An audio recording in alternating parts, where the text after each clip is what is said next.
नमस्कार दोस्तों।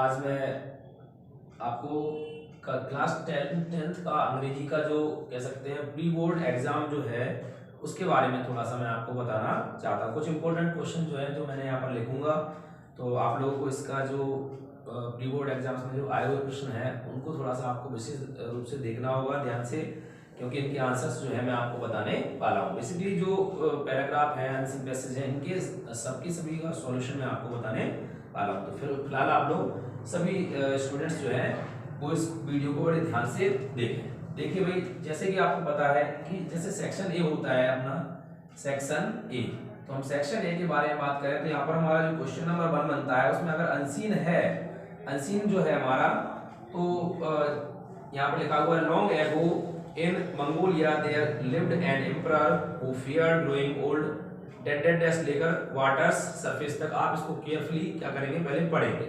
पढ़ने के बाद फिर मैं कहूंगा यदि इसके क्वेश्चंस दिए गए हैं, जैसे पहला क्वेश्चन दिया गया, आपने ये जो क्वेश्चन बैंक मैंने ले रखी है, क्वेश्चन बैंक में अपना पहला क्वेश्चन दिया गया है, तो ये जो क्वेश्चन है आपका वो दिया है the emperor was upset to see the old man because. तो इस क्वेश्चन का मेरा जो आंसर है वो आपको ज्यादा परेशान नहीं होना है। पहला ऑप्शन जो हमारा क्वेश्चन नंबर 1 का जो हम कहेंगे फर्स्ट वाला है, उसका जो आंसर है वो आंसर है हमारा ए में लिखा हुआ है इट रिमाइंडेड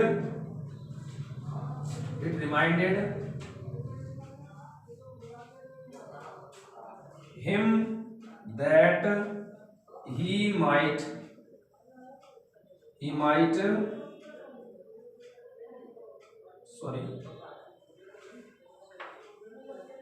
हिम के बाद लिखा हुआ है दैट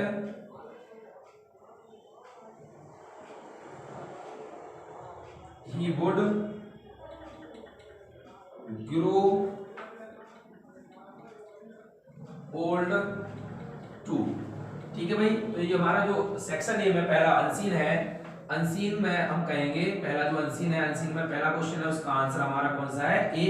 आपको यदि ये दिख नहीं रहा हो या स्पष्ट क्लियर आपको स्पेलिंग समझ में नहीं आ रही है तो उस अनसीन में जो ऑप्शन दिए गए हैं ऑप्शन से भी देख सकते हो कि पहले का आंसर जो है मेरा कौन सा है, ए आ रहा है। मैं कहूंगा जो हमारा सेकंड क्वेश्चन है, कहेंगे फर्स्ट वाले का ही जो हमारा सेकंड क्वेश्चन है, तो इसका मैं आंसर देना है, तो हम इसका आंसर जो है वो देंगे, लिखा हुआ है the people saw the golden picture. जो लोग थे उन्होंने गोल्डन पिक्चर कहाँ देखी, तो हम कहेंगे इसका आंसर है सी में लिखा हुआ है इन अ लेक नियर बाय।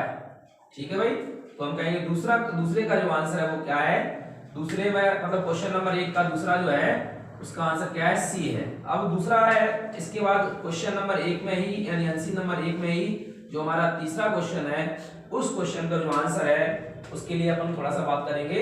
यहाँ पर आंसर लिख लीजिए आप लोग। तो देखिए यहाँ पर लिखा हुआ है the emperors order were that all the, तो इसका आंसर है old man should leave his hand, old man should leave his land. ठीक है भाई, तो हमारे ये 3 प्रश्नों के उत्तर यहाँ पर सामने अभी सभी लोगों को दिख रहे हो, कोई दिक्कत नहीं है। अब हम आगे बात करेंगे, तो इसको मैं रफ कर रहा हूँ, कहीं से कहीं तक किसी को दिक्कत हो नोट करके चलना भाई, ठीक है। अगर किसी का छूट गया है तो वो पीछे प्ले करके देख सकता है। मैं कहूँगा क्वेश्चन नंबर 1 का चौथा जो है हमारा, उसका मैं आंसर आपको बताने वाला हूँ। क्वेश्चन नंबर 1 का जो चौथा है वो क्वेश्चन दिया गया है what did the people who went to bring the picture get, तो इसका आंसर है अ हैंडफुल ऑफ वाटर। इसका आंसर कौन सा है भाई, सी है, अ हैंडफुल ऑफ वाटर। ठीक है भाई, किसी को कोई प्रॉब्लम नहीं होगी। अभी आप ये मत कहना, देखिए भाई थोड़ा सा मैं क्या है कि समय के अभाव में पूरी चीजों को एक्सप्लेन नहीं कर रहा हूं, आपको सिर्फ क्या करना है कि आंसर्स लिखने होंगे। ओके, मैं कहूंगा इसमें 5वां दिया गया है, पहले का 5वां आंसर नंबर कौन सा है भाई, पहले का 5वां है द एम्परर फियर्ड। भाई जो एम्परर था वो किस चीज से डरता था, अगर आप बात करें एक्सप्लेनेशन की, तो जो एम्परर था, जो हमारा राजा था, वो किस चीज से डरता था, तो इसका आंसर हो जाएगा हमारा डी का आंसर क्या है भाई, गेटिंग ओल्ड, मतलब बूढ़े होने से वो डरता था। ठीक है भाई, तो हम कहेंगे ये हमारी एक पहली वाली जो अनसीन थी वो हमारी कंप्लीट हो चुकी है, और हम इस अनसीन में आपको 5 के 5 यही आंसर लगाने होंगे। ओके, अब मैं बात करूंगा आपसे अनसीन नंबर 2 के बारे में। सभी लोगों ने लिख लिया है, अगर नहीं लिखा हो तो आप स्क्रीनशॉट लेकर रख सकते हो। ओके, चलिए मैं आपको बताता हूं अनसीन नंबर 2 के बारे में। अब जो अनसीन नंबर 2 है हमारी, वो उसमें लिखा हुआ है read the following passage and answer the question given below. तो देखिए इसका मतलब ये हो जाता है कि आप दिए गए पैसेज को बढ़िया तरीके से पढ़िए और उसी पैसेज के आधार पर आप उत्तर दे दीजिए। तो इसमें there are 3 main group, oils, animals, vegetables and mineral. 3 group दिए गए भाई जानवरों के, तो ऐसे अपन को पूरा रीड करना है। एक तरफ से इतना ज्यादा टाइम है नहीं अपन उसको पूरा रीड करें, तो आपको रीड करना है और उसके आंसर्स देने। मैंने आपको डायरेक्ट आंसर बताने वाला हूं। तो ये कौन सा है भाई, क्वेश्चन नंबर दूसरा। क्वेश्चन नंबर दूसरा कौन सा है भाई, अनसीन। ठीक है, तो इसके जो पहला क्वेश्चन रहेगा उसका मैं आपको आंसर बता देता हूं। पहला क्वेश्चन है जो the main sources of animal oil is, the main sources of animal oil is, इसका जो आंसर है वो है हमारा आंसर नंबर सेकंड है। The main sources of animal oil is, सबसे अधिक जो एनिमल ऑयल्स जो है हमें कहां से प्राप्त होते हैं। तो देखिए भाई इसमें दिया गया है व्हेल है, सी बर्ड, बीट्स है, फिश है, प्लांट्स है। तो कहां से एनिमल ऑयल मिलता है, सबसे पहले हमें मिलता है, सबसे अधिक कहां से मिलता है, व्हेल से। तो कहां से मिलता है, व्हेल से। आपको क्या करना है, आंसर नंबर 2 का जो पहला आंसर होगा उसको आपको क्या लगाना है, व्हेल लगाना है। हम कहेंगे आंसर नंबर 2 का जो दूसरे क्वेश्चन का आंसर है vegetables oils is mainly used. जो वेजिटेबल ऑयल्स होता है, वनस्पति तेल होता है, वो किस चीज के लिए यूज किया जाता है। तो हमें इस चीज का विशेष ध्यान देना होगा कि वेजिटेबल्स यूज मेनली जो यूज किया जाता है वो किस चीज के लिए किया जाता है, कुकिंग के लिए। तो इसका आंसर कौन सा हो जाएगा हमारा, इसका भी ये होने वाला है, कुकिंग। कुकिंग का मतलब जानते होंगे खाना पकाने के लिए इसका यूज किया जाता है। ओके, आगे लिखा हुआ है the Khalistan of fish yields न्यूसिंग्स ऑयल। तो इसमें बेटा जो है मछली से, मछली कह सकते हैं जो मछली होती है, मछली के बारे में दिया गया है कि मछली का कौन सा भाग जो होता है वो फायदेमंद होता है इस चीज के लिए। तो यहाँ पर हम कहेंगे इसका आंसर कौन सा है अपना, लीवर। जो लीवर हमारा भाग होता है, लीवर आपको देखना होगा। तो उसमें लिखा हुआ है लीवर, लीवर मतलब यकृत होता है शायद। ठीक है भाई, तो हम कहेंगे तीसरे का कौन सा हो जाता है, सी हो जाता है। अब इसके बाद हम बात करेंगे चौथे क्वेश्चन के बारे में। तो इसका जो चौथा क्वेश्चन दिया गया है, चौथे क्वेश्चन में अपन कहेंगे कि क्वेश्चन नंबर 4 द क्या लिखा हुआ है, the thick protective covering of fat on the whale is called. ठीक है, ब्लबर आ जाएगा इसका answer, answer number B. Answer इसका कौन सा होगा, चौथे का answer option number B, blubber, BLUBBER। Okay, अब इसके बाद हम बात करेंगे पांचवे के बारे में। क्वेश्चन नंबर 5 जो है इसका आंसर अपन को लिखना है। क्वेश्चन नंबर 5 है the noun form of protect. अब भाई देखो थोड़ा इसको समझ लेना, प्रोटेक्ट, प्रोटेक्ट माने क्या होता है, सुरक्षा करना, प्रोटेक्ट। ठीक है भाई, प्रोटेक्ट का मतलब क्या होता है, सुरक्षा करना। इसका नाउन फॉर्म बताना है। तो आपको क्या करना है, इसका नाउन फॉर्म बनाने के लिए हमें इसमें ION जोड़ना पड़ता है। किसी भी क्रिया में आप ION जोड़ दोगे तो उसका नाउन फॉर्म बन जाएगा। किसी भी क्रिया नहीं, कुछ क्रियाओं में। ठीक है भाई, तो प्रोटेक्ट का क्या हो जाएगा, प्रोटेक्शन, प्रोटेक्शन। ये प्रोटेक्शन है जो कौन से ऑप्शन में दिया गया है, हमारा डी ऑप्शन। तो हम कहेंगे इसका कौन सा हो जाएगा, डी, दिल्ली। क्लियर है सभी लोगों। तो मेरे 2 आंसर मतलब 5 दूनी 10 नंबर का अपना आंसर क्लियर यहाँ पर हो जाता है। अब बात करेंगे आंसर नंबर 3 के बारे में। तो आंसर नंबर 3 जो है भाई आप लोगों को पता होना चाहिए कि आंसर नंबर 3 में हमें नोट मेकिंग और टाइटल है। क्या है भाई, नोट मेकिंग और टाइटल। ठीक है भाई, नोट मेकिंग है और टाइटल है। तो आप लोगों को यहाँ पर मैं आपको बता देता हूँ कि आंसर नंबर 3 जो है उसमें नोट मेकिंग जो होती है, नोट मेकिंग तो आप लोगों को बनानी होती है और मैंने आपको क्लास में भी बताया कि कैसे बनाया जाता है। तो सभी लोग नोट मेकिंग अपने तरीके से बनाएंगे। मैं सिर्फ इसमें आपको बताने वाला हूँ टाइटल। तो बेटा इस जो आंसर का जो टाइटल है वो है अवर हार्ट। अवर हार्ट माने क्या होता है, हमारा हृदय। तो आप लोग इसका टाइटल लिखेंगे अवर हार्ट। उसके बाद यहाँ पर नोट मेकिंग बाकायदा तरीके से जैसे मैंने सिखाया हुआ है सभी लोगों को, उस प्रकार से आप लोग इसको क्या करेंगे, सॉल्व करेंगे, अपनी अपनी कॉपी पर सॉल्व करेंगे। देखिए अब इसके बाद जो हमारा क्वेश्चन नंबर कौन सा है, 4। अब क्वेश्चन नंबर 4 में आपका दिया गया है। तो क्वेश्चन नंबर 4 जो है थोड़ा सा आप ये कह सकते हैं यहाँ पर अपना फॉर्मल और इनफॉर्मल लेटर, यानी कह सकते हैं एप्लीकेशन, एप्लीकेशन जो है, और हम कह सकते हैं एक दिया गया है लेटर। इनमें दोनों में से किसी एक क्वेश्चन को आपको करना है, एप्लीकेशन और लेटर में से किसी एक को करना है। तो एप्लीकेशन बेटा आपका ट्रांसफर सर्टिफिकेट का दिया गया है, ट्रांसफर सर्टिफिकेट। ठीक है भाई, ट्रांसफर सर्टिफिकेट का सभी लोगों के पास होगा, क्योंकि नोट्स मैंने आपको बनवाए हैं, तो आपको नोट्स में सारी चीजें मिल जाएंगी ट्रांसफर सर्टिफिकेट का। और ये ब्रदर मैरिज सिस्टर मैरिज, जो मैरिज अटेंड करने के लिए होता है ना, ब्रदर या सिस्टर मैरिज, जो मैंने आपको लिखवा रखा है ब्रदर या सिस्टर मैरिज, ठीक है। तो आपको क्या करना है, ब्रदर या सिस्टर मैरिज का आपको लिखना है पूरा का पूरा। देखिए थोड़ा सा आपको एक चीज का ध्यान रखना पड़ेगा बेटा, यहाँ पर लिखा हुआ है और का मतलब होता है अथवा, तो आपको या तो एप्लीकेशन करना होगा या फिर आपको क्या करना होगा, लेटर। दोनों चीजें एक साथ ना करें। आप किसी को भी नोटबुक में से देखकर आप लिख सकते हो, आपको मैंने नोटबुक करा रखी है, अगर आप कहें तो मेरे को कमेंट में लिख देंगे सर हमारे पास नहीं है, हमें तो आपको क्या कर दो, वीडियो बनाकर डाल दो, तो वो भी कर दो, कोई कहीं से कहीं तक कोई दिक्कत नहीं होने वाली है, ठीक है भाई। इसके बाद नीचे दिया गया है ऐसे है, रिपोर्ट्स है, तो हम कहेंगे ऐसे रिपोर्ट में से आपको वो चेक करना है, तो ऐसे दिया गया है। यहाँ पर माई हॉबी का है, बंडल ऑफ साइंस का है, importance of game and sports है, इंडियन फेस्टिवल है। तो कहीं से कहीं तक आपको जो बेस्ट लगे, जो अच्छी तरह से आपको याद हो, उसको आप क्या करें, लिखें। इसके बाद दिया गया है भाई इंपोर्टेंस ऑफ ट्री है, स्टूडेंट्स लाइफ इन डिसिप्लिन, स्वच्छ Bharat mission, advantage and disadvantage of mobile phone. तो भाई जाहिर सी बात है, इन दोनों में से आपको किसी एक को करना है, तो आप अटेंड करें जो आपको बेस्ट तरीके से याद हो। नीचे डायग्रामेटिकल तरीके से दिया गया है, इसमें देखिए फिट हेल्दी एक्सरसाइज वगैरह वगैरह दिया है, तो इसको पूरा का पूरा नोट्स बना के आपको लिखना है, वो मैं अभी आपको लास्ट के वीडियो के लास्ट में मैं आपको बताने वाला हूँ, ठीक है भाई। अब हम आ जाते हैं सेक्शन सी पर। सेक्शन सी पर आ जाते हैं, तो भाई देखिए अब हम सेक्शन सी के बारे में बात कर रहे हैं। यहाँ पर सेक्शन सी में कुछ क्वेश्चंस जो दिए गए हैं, थोड़ा सा आप लोग को यहाँ पर ध्यान रखना होगा कि देखिए यहाँ पर ये पहला क्वेश्चन जो है वो आर्टिकल से है, इसमें ए एंड द में से किसी एक को भरना होगा, जबकि यहाँ पर दिया गया है ये प्रीपोजिशन से है, ऑफ दिया है, फ्रॉम दिया है और बाय दिया गया है, तो आपको इनको भी भरना होगा। तो आप बेसिकली सबसे पहले ग्रामर को सॉल्व करते समय ये चीज का ध्यान रखें कि हमें ग्रामर में सबसे पहले किस चीज को अटेंड करना है, जो आपको सबसे बेस्ट आती है उसको आपको अटेंड करना है। तो यहाँ पर लिखा हुआ है ही इज आवर लेट। अब देखिए भाई आवर लिखा हुआ है, इसको हावर नहीं पढ़ते, क्या पढ़ते हैं इसको, आवर। आवर में हम कहेंगे ये स्वर है, और स्वर है तो हम इसमें आवर से पहले क्या लगाने वाले हैं, आर्टिकल एन लगा देते हैं, क्योंकि सभी को पता है कि जब वोवेल्स होते हैं, स्वर होते हैं, तो आपको वहां पर आर्टिकल एन लगाना होता है। क्लियर है भाई सभी लोगों को। तो आवर से पहले क्या आता है, एन आवर, कहीं से कहीं तक कोई दिक्कत नहीं है। अब हम बात करेंगे नेक्स्ट क्वेश्चन के बारे में। तो हिज अंकल डाइड, उसके अंकल मर गए। भैया काय से मर गए, अंकल मरना तो बुरी बात होती है।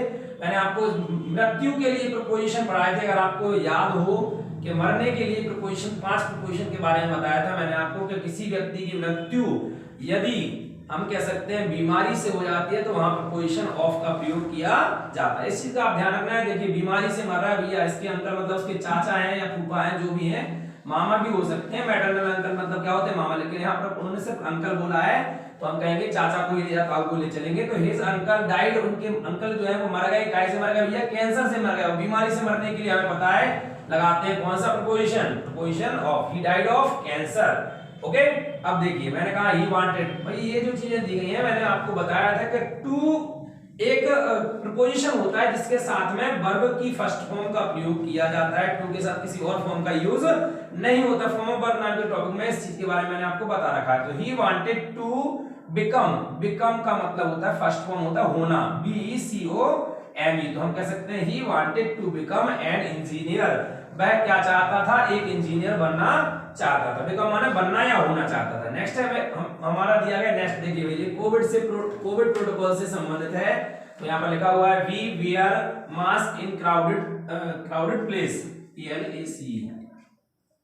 ठीक है, हमें भीड़भाड़ वाले क्षेत्रों में क्या करना चाहिए, मास्क पहनना चाहिए। सभी लोगों को पता है। अब तो अकेला खड़ा हूं मैं, तो वीडियो बनाते टाइम मास्क तो लगाऊंगा नहीं, ठीक है। तो लेकिन यहाँ पर मैं बता देता हूँ कि वी शुड वियर का मतलब होता है कि हमें क्या करना चाहिए, मास्क पहनना चाहिए। अब देखिए नेक्स्ट क्वेश्चन जो दिया गया है, there is not water in the pool. भाई तालाब में क्या नहीं है, पानी नहीं है। तालाब में पानी नहीं है। अब देखिए नेगेटिव सेंटेंस दिया गया है, ये कैसा दिया गया नेगेटिव, तो ये इसके तो भैया वैसे भी सम नहीं आएगा, क्योंकि सम की कंडीशन होती है कि मैं कभी नेगेटिव सेंटेंस में नहीं आने वाला।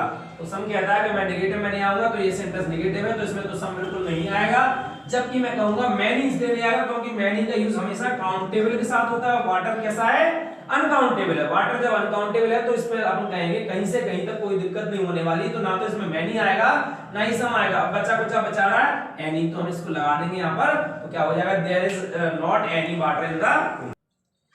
तो भाई अब देखिए जो अपना सेक्शन सी का क्वेश्चन नंबर 8 है, उसमें थोड़ा सा आपको विशेष रूप से ध्यान देना है, क्योंकि इसमें डू एज डायरेक्टेड होता है। डू एज डायरेक्टेड में आपको बड़े ध्यान से देखना होगा, क्योंकि इसमें भैया कोई भी 5 क्वेश्चन करने हैं। अब थोड़ा सा बोर्ड पर स्पेस कम होने की वजह से मैंने 5 ही क्वेश्चन लिखे हैं, आपको इन्हीं में से लिखना होगा, या आपको जो क्वेश्चन मैंने छोड़ रखा है उसको आप करना हो तो आप कर सकते हो, कोई दिक्कत वाली बात नहीं है।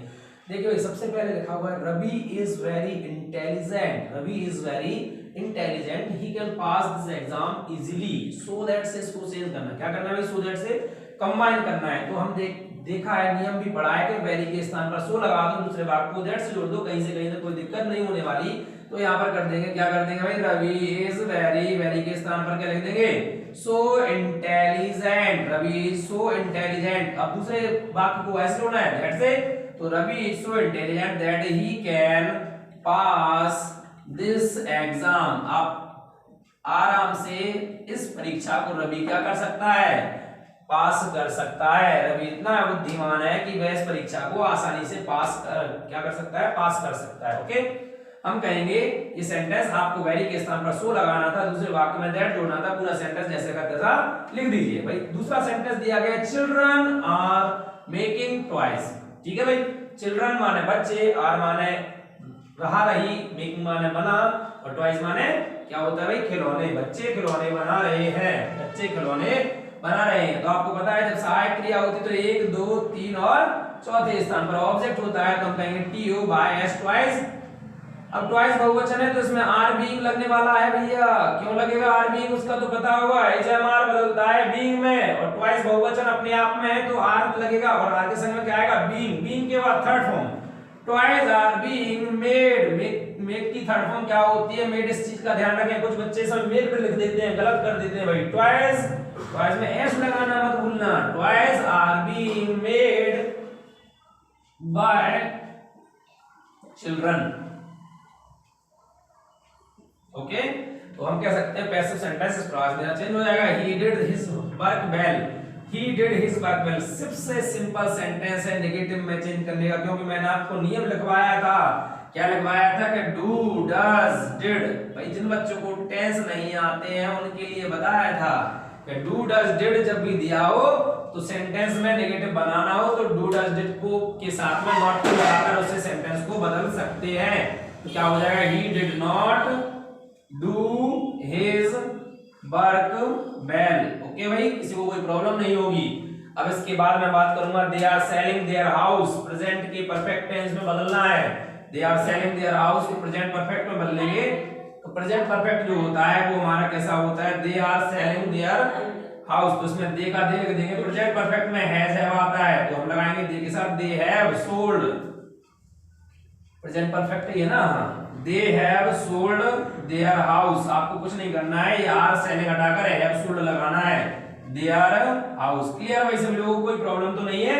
चलिए भाई, अब देखिए मैंने 4 सेंटेंस बना दिए हैं। अब 5वां जो सेंटेंस है आप चाहो तो इसको बना सकते हो, चाहो तो जो इफ वाला दिया है उसको भी बना सकते हो। इफ के स्थान पे अनलेस लगा दीजिए और दूसरे वाक्य को कॉमा जोड़ दीजिए, कहीं से कहीं तक कोई दिक्कत नहीं आती है।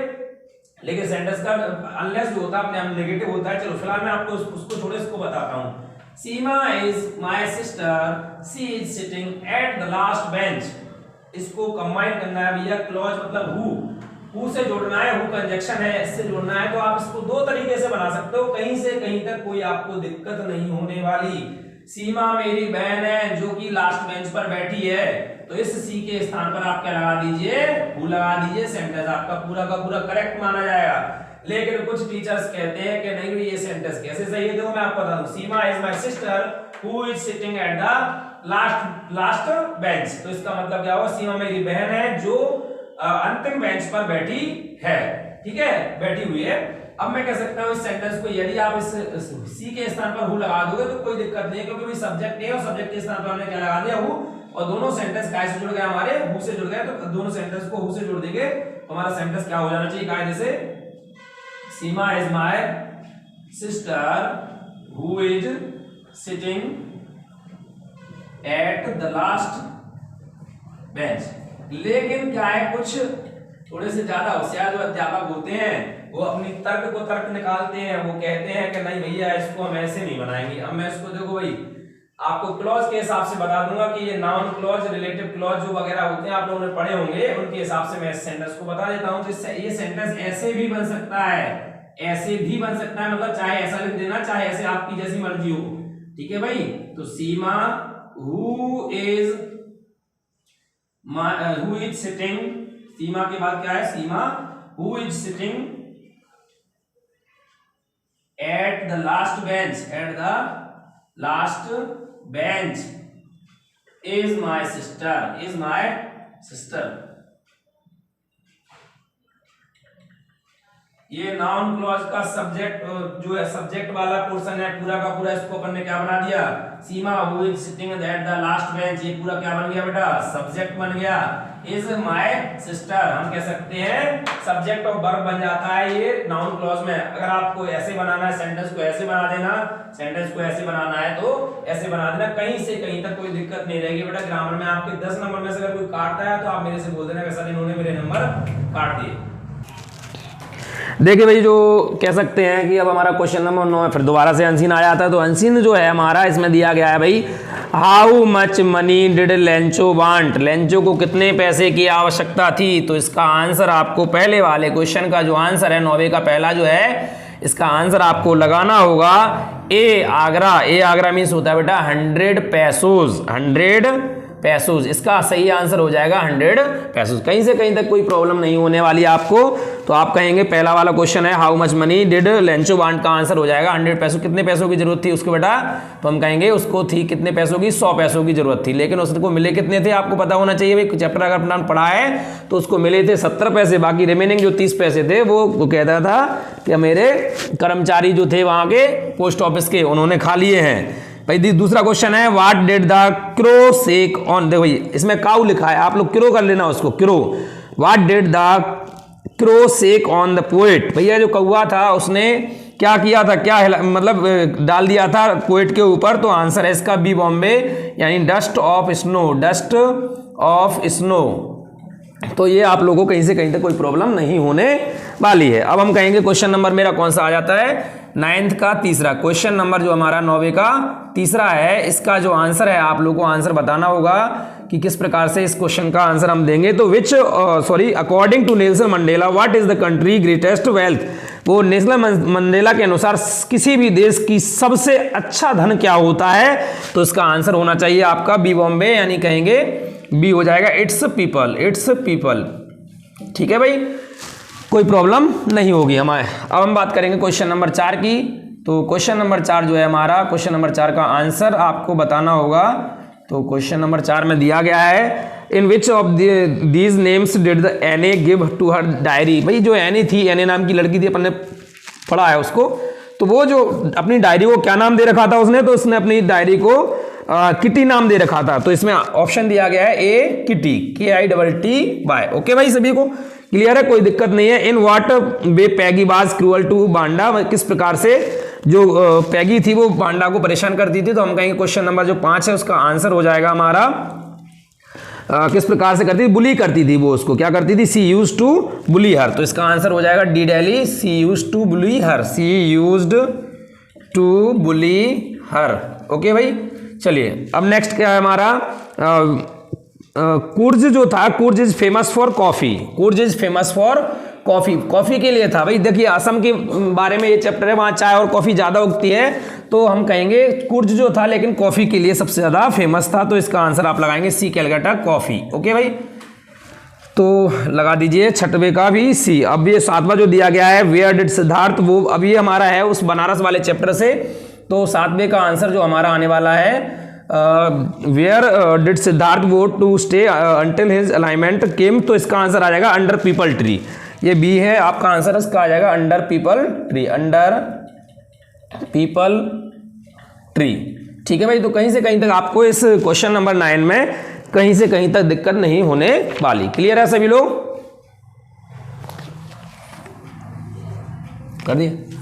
हाँ भाई देखिए क्वेश्चन नंबर जो 10 है हमारा, क्वेश्चन नंबर 10 में दोबारा से हमारी एक और अनसीन आ जाती है। मैंने आप लोगों को कई बार कहा है कि भाई कक्षा 10वीं के लिए 10th क्लास के लिए आपको अनसीन जो है बहुत ज़्यादा इंपॉर्टेंट होने वाली है।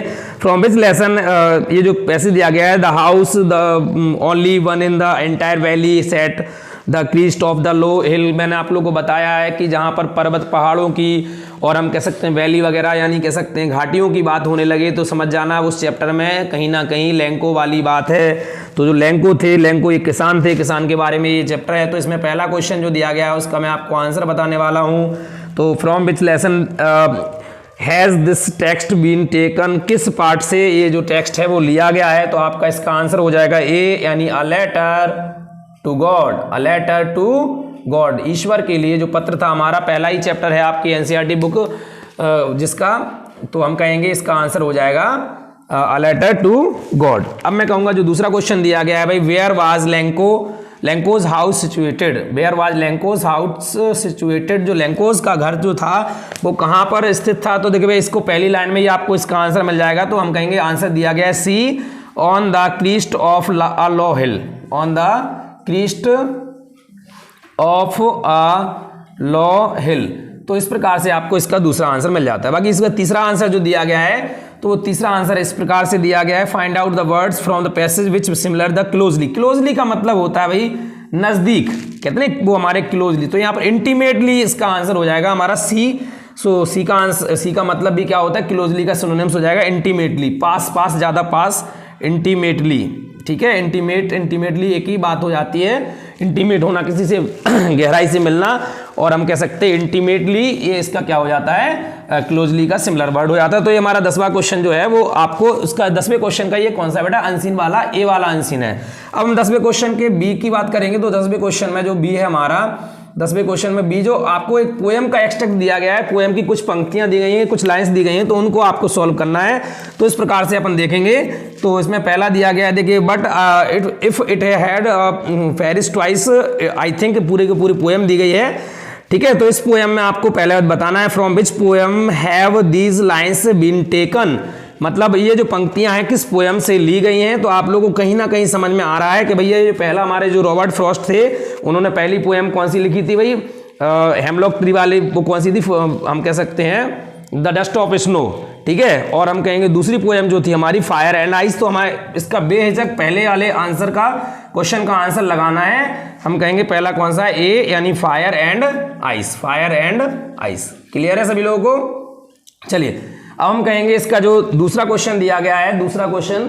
ठीक है, तो दूसरे क्वेश्चन के बारे में आपको समझ में आ रहा है ना, यहाँ पर लिखा है what is the meaning of Paris. तो हम कहेंगे इसका हो जाएगा डाई, यानी मरना। तो इसका आंसर होना चाहिए आपका, दूसरे क्वेश्चन का आंसर यहाँ लिख देता हूँ भाई, दिख नहीं रहा होगा वहां पर। दूसरे क्वेश्चन का आंसर है इसमें कौन सा है, बी दिया गया है। तो बी का क्या दिया है यहाँ पर, डाई। ठीक है, डाई माने मरना, पेरिस माने मरना होता है। Right the name of the poet, मैं अभी आपको बोला ही था कि right the name of the poet, कौन सा इसमें कह सकते हैं कि इसके लेखक का नाम क्या है, इसके पोएट यानी कवि का नाम क्या है। तो पोएट का नाम बताना है अपन को तीसरे वाले में। तो हम कहेंगे जो रॉबर्ट फ्रॉस्ट के द्वारा लिखी गई थी। इसमें कौन सा ऑप्शन दिया गया है, सी ऑप्शन दिया है, रॉबर्ट फ्रॉस्ट, रॉबर्ट, और हम कहेंगे फ्रॉस्ट। तो ये बहुत बढ़िया राइटर थे और आप लोगों को इनके बारे में मैंने बताया था। जो हमारी डस्ट ऑफ स्नो पोएम है वो भी उन्होंने लिखी है, और हम कहेंगे फायर एंड आइस है वो भी इनके द्वारा लिखी गई है। देखिए भाई इसके बाद हमारे आगे आ जाते हैं जो आपके टेक्सुअल क्वेश्चन आंसर आ जाते हैं। What did Lencho hope for, what does courage mean to Mandela, why was the young seagull afraid to fly. तो आपको यहाँ से लेकर यहाँ तक 16वें क्वेश्चन तक सारे के सारे पूरे के पूरे क्वेश्चन आपको नोटबुक में मिल जाएंगे। अगर वो भी नहीं मिलते हैं तो फिर आप मेरे को कमेंट बॉक्स में लिखकर बता दें कि सर हमें ये क्वेश्चन आंसर नहीं मिल रहा है, तो फिर मैं उसकी वीडियो आपको बनाकर डाल दूंगा। और कहीं से कहीं तक आपको कोई प्रॉब्लम हो तो आप कमेंट बॉक्स में जरूर लिखें। और भैया चैनल को लाइक करें, सब्सक्राइब करें और ज़्यादा से ज़्यादा शेयर करें। धन्यवाद।